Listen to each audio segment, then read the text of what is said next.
Mr. Aaron Eckhart.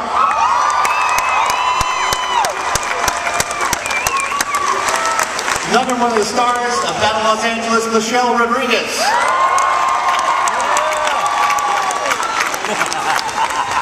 And lastly, director of the film, Jonathan Lieve.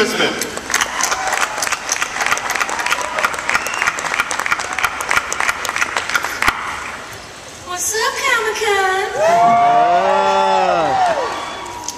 Jonathan, let's start with you. These aliens are, from what I can see, which isn't much, different from any other aliens I've seen on the screen. Can you talk a little bit about these particular aliens and what makes them so terrifying? Sure. What we wanted to do was an alien that wasn't a creature or an insect. I think, you know, with Ridley's Alien, he sort of pioneered amazing creatures. You've seen things like District 9 with amazing insectoid aliens. We wanted to do something that was literally alien. I had a guy in London called Paul Gerard just draw up an amalgamation of various inspirations from like Chris Cunningham, stuff like that, and he came up with these, an image of creatures coming out of aliens coming out of the ocean that I couldn't describe as anything other than alien. And they had an almost a hint of biomechanicalness to them, but what I loved was I hadn't seen this anywhere, and got me very excited. I showed Neil, and I think he responded the same way. Neil, if you could talk a little bit about the Battle of Los Angeles from the 1940s, from World War II, and how that influences the film. Well, there's been obviously a lot of UFO sightings across the world over time that a lot of people think have been covered up.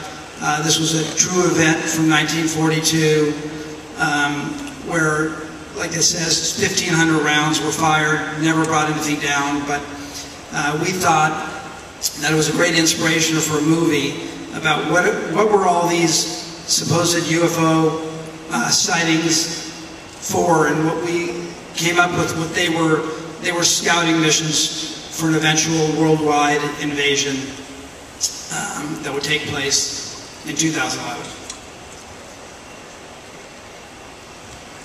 Aaron, did you have to do any special military training? Because obviously the film is from the point of view of one particular Marine platoon that is facing these aliens. I was wondering if you and Michelle, you can answer this too, what training you had to go through? Well, we did 3 weeks of boot camp before production. So we went to Louisiana where we filmed the movie 3 weeks before we were going to start, and we all went through boot camp. We put up a tent, slept in it, showered together, ate together, called each other by our characters' names, you know, tried to be military. We had Marine instructors. We got to know our weapons. We got to know how to think like Marines, act like Marines, swear like Marines, drink like Marines. You know, hopefully I felt like, and not only that, but in so doing, we got to know each other, you know, our hot points. We got to know our sense of humors, what kind of girls we liked, and well, I'm an Air Force tech sergeant in the project, so I was the most Marine-like Air Force tech sergeant there, that's for sure, because I got to train with the boys.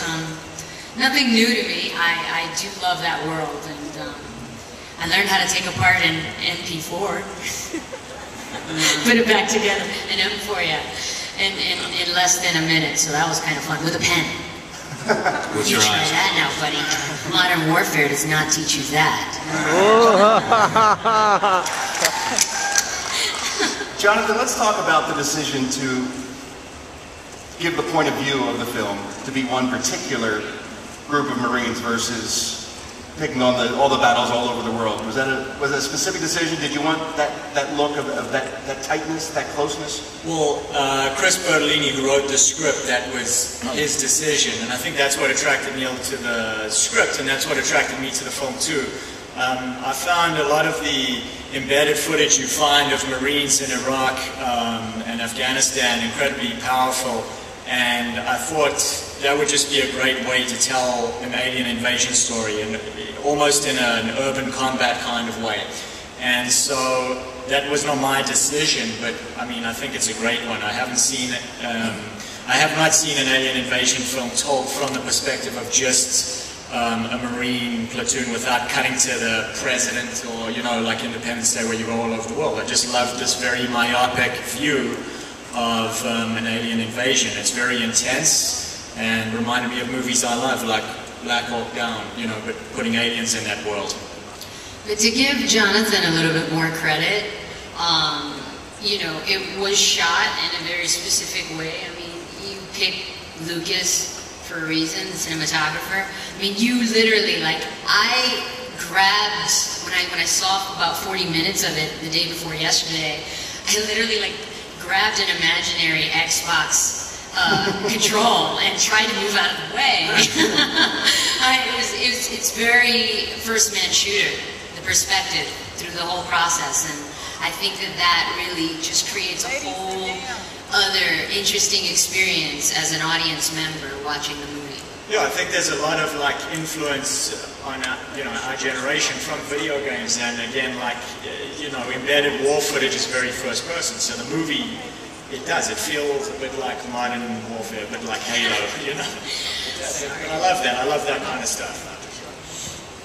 Aaron, does a film with a story like this, where the stakes are so high, does that give you an opportunity as an actor to explore aspects of the human condition you wouldn't get to in a romantic comedy or something like that? Absolutely. I mean, as an actor, you always you want to extend your range and play the range from top to bottom, and I think the audience is like that when they see their actors going for it. You know, that things mean something when one of your Marines dies, or you're up against impossible odds as an actor, and you really go for it, and you see your guys going for it. There are times on this movie when we would take 5 minutes. Jonathan really ran us like dogs the whole time, never gave us any breaks, any water, any food. And we could have afforded it, but he didn't think it was good for the movie.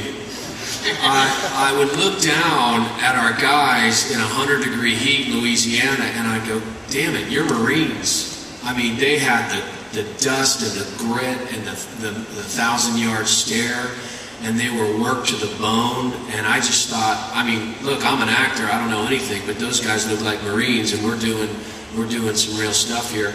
And as an actor, you go home at the end of every day and go, that's why I became an actor, you know. I laid it all out there today. I didn't hold back. I tried things. You know, the great thing about Jonathan as a director is that he took every one of my stupid ideas and most of Michelle's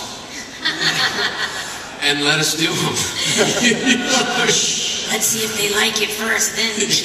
You know, and because we got ideas firing. Our synapses are firing all the time because we're actors. And Jonathan really let us go there, and I think it really helped the film. And he really knows how to work with actors. I don't know why I said that, but the film's great. Michelle, you've done a lot of action films and a lot of work like that. When a film set is physically exhausting, when it's grueling work, is it harder for you to focus as an actor, or does it actually it's actually easier for me because I'm more physical than I am, mental. But yeah, playing a tech sergeant was actually the challenging aspect of it all, because then I had to geek out really. And, I'm used to doing that on my free time, not like, when I'm working. So it's like, I don't know, it was the whole process of doing the research, going to the Air Force and seeing what it is that they do when they're, tracking modulating frequencies and stuff like that. I found that whole world intriguing. And after that, I gotta say, we really are safe. These guys are busting booty every day, tracking all kinds of stuff. So America's a really, really safe place. But that was, I think, the most challenging aspect of it. The boot camp and stuff, yes, it was grueling, it was tough, but I didn't have to sleep there like they did. And yeah, 100 sit-ups, a couple push-ups, 2 miles, they let me lag behind. There are advantages to being a girl.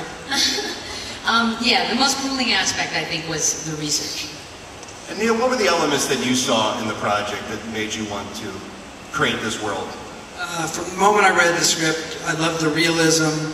I loved the idea of what would really happen if there really was an alien invasion, and what the people who protect us would actually do. So I loved the idea of being in their shoes, and really the kind of point of view of one Marine battalion's point of view of an alien invasion, and the realism of that is the thing that really attracted me to the project.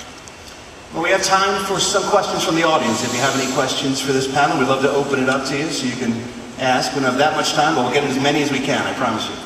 Go ahead.